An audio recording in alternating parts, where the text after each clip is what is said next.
Class 6 subject Hindi chapter number 3 शब्द विचार। शब्द की परिभाषा। मनुष्य को अपने मन के भाव व विचार प्रकट करने के लिए भाषा की आवश्यकता होती है। भाषा वाक्यों के मेल से बनती है और वाक्य शब्दों के मेल से बनते हैं।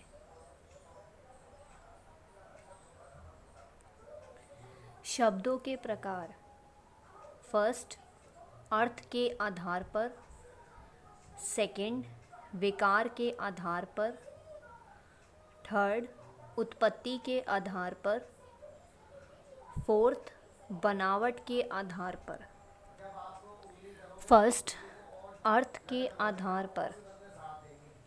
सार्थक, निरर्थक। सार्थक, जिन शब्दों का कोई अर्थ निकलता हो तो उसे सार्थक शब्द कहते हैं, जैसे कमल नेहा।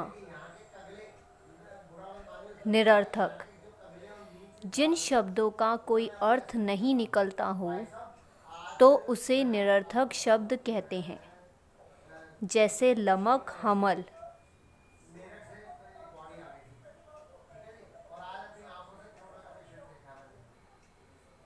सेकंड, विकार के आधार पर।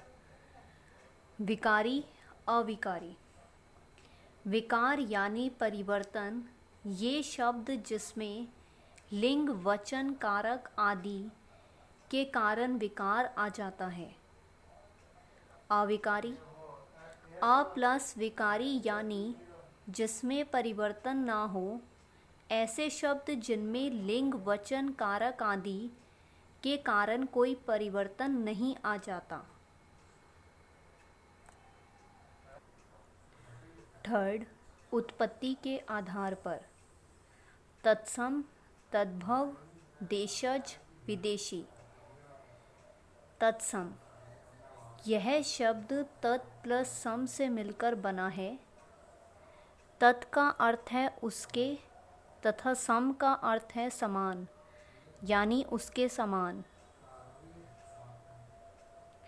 तद्भव, यह तद प्लस भव से मिलकर बना है। तद का अर्थ है उससे व भव का अर्थ है पैदा हुआ, यानी उससे पैदा हुआ। देशज, इसका अर्थ है देश में उत्पन्न। ये शब्द भारत के विभिन्न क्षेत्रों से तथा आम बोलचाल की भाषा से लिया है। विदेशी, दूसरे देशों की भाषा से आए हिंदी में आए शब्द विदेशी कहलाते हैं। फोर्थ, बनावट के आधार पर। रूढ़, वह शब्द जो परंपरा से किसी व्यक्ति, स्थान, वस्तु या प्राणी आदि के लिए प्रयोग होते हैं। यौगिक, ये शब्द दो शब्दों के योग से बनते हैं। योग रूढ़, जो शब्द दो या दो से अधिक शब्दों के मेल से बनते हैं। गृह कार्य, इस कार्य को अपनी कॉपी में लिखें। आपका दिन शुभ हो।